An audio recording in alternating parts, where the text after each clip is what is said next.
오늘 말씀은요, 다시 생각해봐야 할 것, 오늘 첫 번째 시간으로 잡아봤습니다. 우리가 당분간 또 이제 전도서 말씀을 함께 볼 텐데요. 전도서 이름의 원뜻을요, 쉽게 표현하자면 이런 겁니다.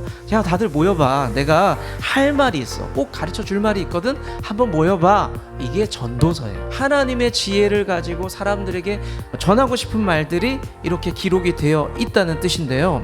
하나님의 지혜를 담은 책입니다. 그런데 의외로 생각보다 이 전도서가 유대인들에게 혹은 초기 기독교인들에게 인기가 별로 없었어요. 왜냐하면 말도 좀 어렵고 했던 말 반복하고 뭐 헛되고 헛되다 계속 반복하고 있다는 말이죠. 전도서의 저자, 전도자가 보기에 별것 아니라고 말하는 것이 있거든요. 그것을 보면서 우리 인생 좌표를 다시 한번 좀 확인하는 시간들이 되면 좋겠습니다. 우리가 다시 생각해 봐야 될 것, 첫 번째는요, 욕심입니다. 보통 욕심이란 말이 부정적으로 들리죠. 그런데요, 욕심은요, 누구나 다 가지고 있는 기본적인 감정이라는 거죠. 너도 있고 나도 있고 우리 모두가 다 욕심이 있습니다. 우리는 정도의 차이가 있고 모양의 차이가 있지만 누구나 욕심을 가지고 그 모습을 표현하면서 살아가고 있습니다. 그러면 다 똑같은 모양일까요?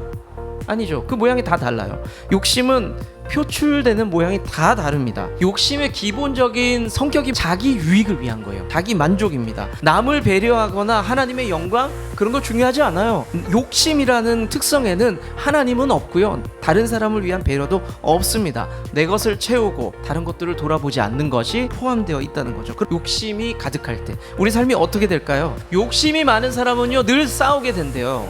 내가 가지고 싶고 내가 성공하고 싶기 때문에 사람들과 다툴 수밖에 없어요. 왜냐하면 내가 더 가져야 되거든요. 내가 더 높이 올라가야 되거든요. 그렇기 때문에 다른 사람들과 갈등이 생기고 다툴 수밖에 없습니다. 우리를 죽게 하는 것은 대단한 것이 아니라 욕심으로 시작되는 죄, 다른 사람을 괴롭히고 하나님을 잊어버리고 그렇게 살아가는 죄라고 말씀하고 있습니다.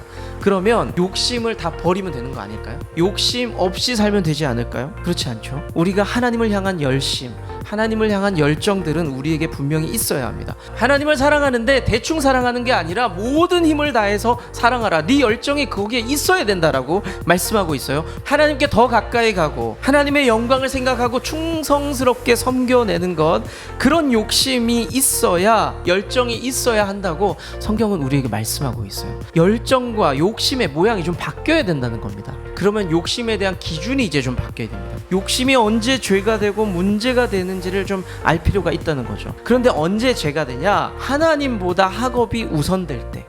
성경은 그것을 향해서 죄다, 문제다라고 말씀하고 있다는 거죠. 직장인이 자기 일에 성실해요. 열심히 일합니다. 옳습니다. 그런데 일하면서 인간적인 수를 너무 많이 쓰고 하나님의 방법을 잃어버려요. 내가 왜 일하는지의 목적과 방법을 잃어버립니다. 성경은 그것을 죄라고 이야기를 해요. 지금 여러분들이 인생이 가지고 있는, 품고 있는 욕심들이 분명히 있을 거예요. 그 욕심이 죄입니까? 거룩한 열정입니까? 각자가 대답할 수 있어야 돼요. 죄예요? 거룩한 열정입니까? 전도서의 대표적인 말씀을 정리를 하면 이렇게 표현할 수 있어요. 해봤더니 별거 없더라 라고 이야기합니다. 생각해보면요, 솔로몬 선배가 이렇게 얘기하는 겁니다. 니들이 생각하는 건 내가 다 해봤어. 근데 별거 없어 라고 말씀을 하고 있는 겁니다. 솔로몬 선배는 성경을 통해서 내가 가지고 또 가지고 가져봤지만 만족하지 못했다라고 결론을 내려요. 많은 것을 가지면 내가 흡족해하고 만족하고 거기서 행복할 것 같은데 그러지 못하더라. 그래서 내가 헛되다고 이야기하는 거야. 가져보니까 그것도 만족이 아니야 라고 이야기하는 거죠. 말씀을 정리할게요. 우리가 전도서를 시작하면서 다시 생각해봐야 될 것, 첫 번째는 욕심입니다. 욕심은요, 하나님과 우리의 관계를 무너뜨릴 확률이 굉장히 높습니다. 하나님과의 관계만 무너뜨릴까요? 사랑과 관계도 어렵게 합니다. 결국 우리를 망하게 한다는 거죠. 여러분들이 욕심내면서 살아가고 열심히 살아가고 있는데 손에 붙잡고 있는 게 뭔지를 한번 보세요. 예수님을 닮아서 그 손에 못자국이 있는지, 내 안에 흔적이 있는지를 보세요. 아니면 내가 붙잡고 있는 것이 보니까 예수님의 십자가의 흔적이 아니라 내 성공이고 내 쾌락이고 내 삶을 위한 것만은 아닌지 한번 볼 필요가 있습니다. 우리 인생에서 지금 어떤 자국이 여러분들 삶에 있는지 보세요. 예수님의 십자가의 흔적, 누군가를 살리기 위한 그 흔적이 있는지, 아니면 나를 위해 살아가는 욕심과 허영과 쾌락이 있는지, 우리가 그것들을 생각해 보면서 좀 치열할 필요가 있어요. 예수님 모르는 사람들은요, 치열하지 않아요. 이런 걸로 내가 즐거우면 됐지 뭐.